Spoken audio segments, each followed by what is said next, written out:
Morning everyone, Vicky here with my Team Tiny holiday hop. I hope you're all doing very well. I'll be using some Lawn Fawn products for this. So we've got the Cheery Christmas stamp set and I've already stamped that out in extreme black by My Favourite Things just to get that nice and sorted. And I'm using the Let It Shine paper pad, a couple of options from in there, as well as this paper here from the Dovecraft set that I've found in the bottom of my stash. The small slimline with Lift the Flap dies, and also the Oliver's stitched ABCs. I've already created my 8x3 slimline card out of craft cardstock and cut the Lift the Flap out of that Dovecraft paper and popped some foam pads on the back of that.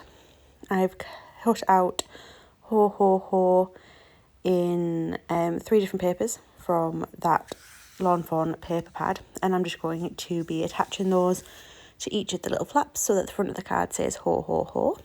I have done it so that each flap has a different combination of the 3 colours. I am going to stick these down off screen because it took me a while and I didn't think you guys wanted to sit for a good chunk of your day and watch me stick things down. And so I just got them roughly where I wanted them and then used some wet glue to stick them down, and they look like that when they're done. I'm then going to do some ink blending on the panel that'll go in the back. So this is Mowed Lawn and Cracked Pistachio. And just while I am blending those together, firstly I apologise for any seasickness by my wonky setup. But this is a Team Tiny hop. And for those who don't know, Team Tiny is a group of YouTube video makers that all have under 1,000 subscribers, and we all make cards and lovely crafty things. So we do these hops so that you can see other people in the group and introduce you to them, and obviously give you lots of lovely inspiration. It is a hashtag driven hop, so the hashtag Team Tiny Holiday Hop, if you search for that, you'll be able to find all the videos in this series, and I encourage you to do so because everyone in the group is amazing. I'm going to start my colouring. For these, I'm using my Tri-Blends again. I love my Tri-Blends. They give me a dark, a mid and a light shade of each colour. And for the reindeers, I'm going to be using the earth browns. I'm going to use the earth brown shades and the earth brown blends so that both reindeers are slightly different. Just while I'm colouring in the darker sections of this reindeer, I am going to say please, please, please do try and go through the hop and see the other contributors. I haven't seen their work yet, but I am pretty much going to guarantee it'll be amazing because there are so many talented people in this group, and they're all such great inspiration to me personally as well. If you do go and have a look, please do give them a like, a little comment, a little bit of love, and if you would subscribe to the channel, I'm sure they would greatly appreciate it. Also, if you have just came to me through the hop, hi, I hope you're well. Welcome to my channel. Again, I hope you're enjoying my little video. If you do, please give me a like, drop me a little comment, say a hi, any thoughts or ideas that you have, I am more than open to. And if you do enjoy what I do, please, I would love it and be so grateful if you'd subscribe. I love sharing what I do. I love making cards and I love sharing that with everybody. So thank you very much. So for the deers, I've just used the darkest shade to lay down where I think the shade would be, so underneath their heads and the back's legs, the legs right where they would join the body, and then I've moved on to the lighter shades as I've gone. I'm also going to use some earth brown just for the top of my little acorn, and then the tan blend, I'm just going to use the 2 lightest shades, and the third shade is a little bit too, for want of a better word, tanny. It's a little bit too much to the orange side of the spectrum for what I wanted, but the 2 lightest shades do give me a lovely pale fawny colour, which I really like for my pale sections on my reindeers. So I'm just going to do that for their faces and the little spots and the other part of the tail for this one. I'm also going to use that colour to do the other part of the acorn.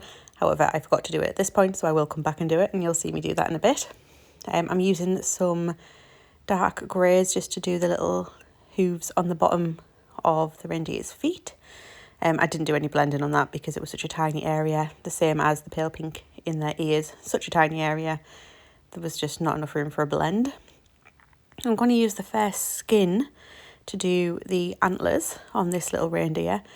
So I've ummed and ahed through so many different shades to try and find one that I like for bones and antlers, and this is the one that I've came out with as my favourite. I'm going to use some warm greys for the squirrel, and I would like to take this opportunity to apologise for the fact that I sound like I'm losing my voice. I was absolutely fine until I started recording this, and then I've just noticed my voice is getting more and more crackly as I go. So I apologise if I sound a little bit Dalek-y. Do apologise. So again, I'm just picking out the sections that I think will be dark and blending towards the light on the little squirrel, who I think is super cute with her little eyelashes. And this is where I remembered that I needed to do the other part of the acorn.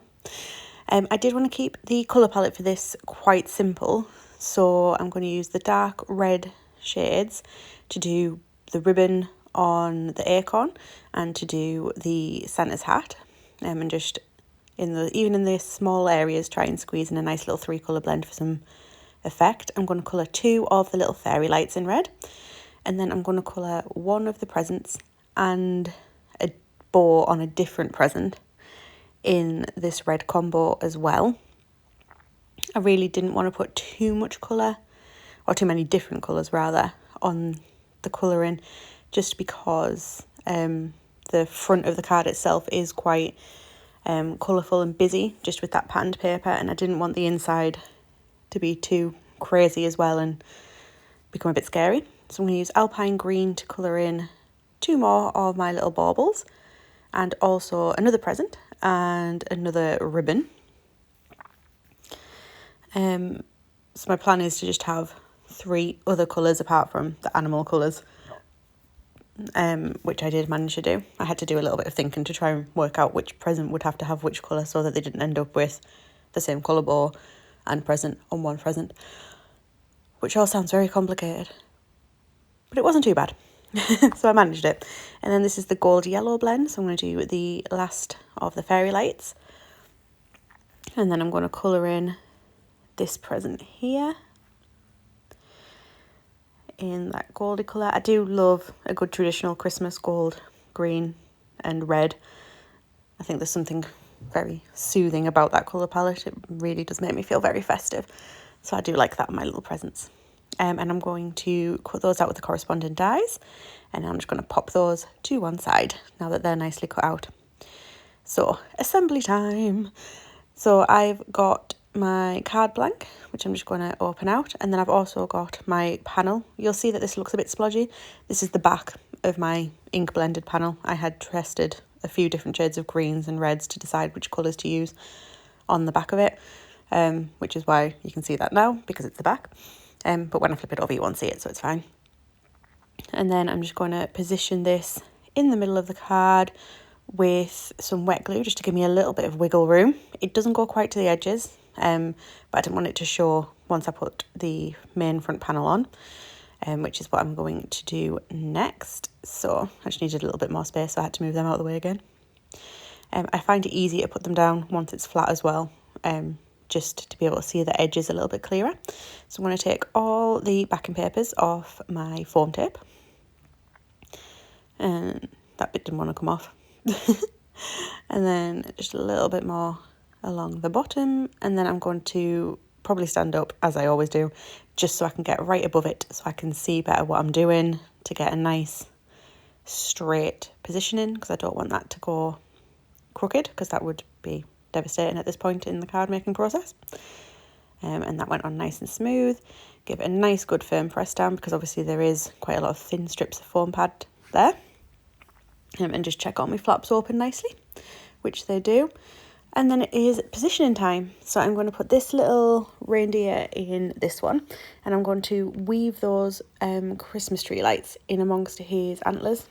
They're perfectly sized and organised to be able to do this. You just have to give them a little bit of a organisation, arrange them nicely how you like them. I'm just going to use wet glue to stick everything in. As I say, I have raised the front panel on foam pads, so I just want to stick everything else down in here flat.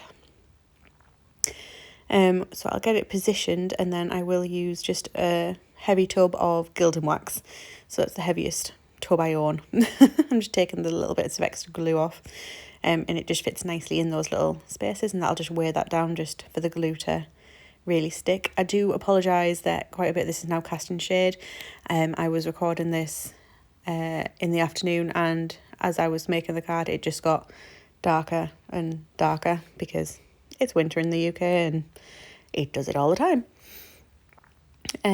So I'm just going to stick the presents to the left hand side in this one, and then I'm going to have the squirrel placing the other present on the pile. So she's going to be placing down the acorn ready for whoever it is that's going to get that lovely present at Christmas time to open it up. And then in the last one, the final reindeer is going to be getting the little Santa's hat on her head. Yeah, she has no antlers, so that's a female, isn't it? On her head. So again, I'm just going to weigh that down with my gilding wax and then get my wet glue out to get this one into position. I did off screen, after everything's in position, add some glossy accents to the baubles and also just some stickles to the presents and to the Santa's hat, just to give it all a little bit of extra colour, which you will see on the final finish photos even at the end of the video. To stick the hat on, I did just do the take the hat to the glue technique. I just find it easier with the really small images than trying to put glue on the back of the really small image and get it into place with tweezers, which works best for me. But that is my card finished. I hope you... Oh no, it's not. I stand corrected. My bad. I need to put sentiment on. So this is the shutter card sentiments. I totally forgot about this bit. This is the shutter card sentiments, and it is just a little Lawn Fawn stamp. I'm going to use the acrylic block just for a small, for such a small space. And I'm also going to just use, again, that My Favourite Things Extreme Black. And I'm just going to fill that space up there with Happy Holidays. And now it really is done. So on the photos, you'll see the little extra accents and things I did. But I really hope you have enjoyed this card and that you've enjoyed the video. And I'm sorry about my rambling occasionally. But thank you so much for joining in. Please do follow along with the hop and go and see all the other amazing videos that'll be in it. And if you would like to subscribe to any of the channels, I'm sure everyone would totally appreciate it. Take care, and I hope you have a lovely holiday season. Thanks, guys. Bye.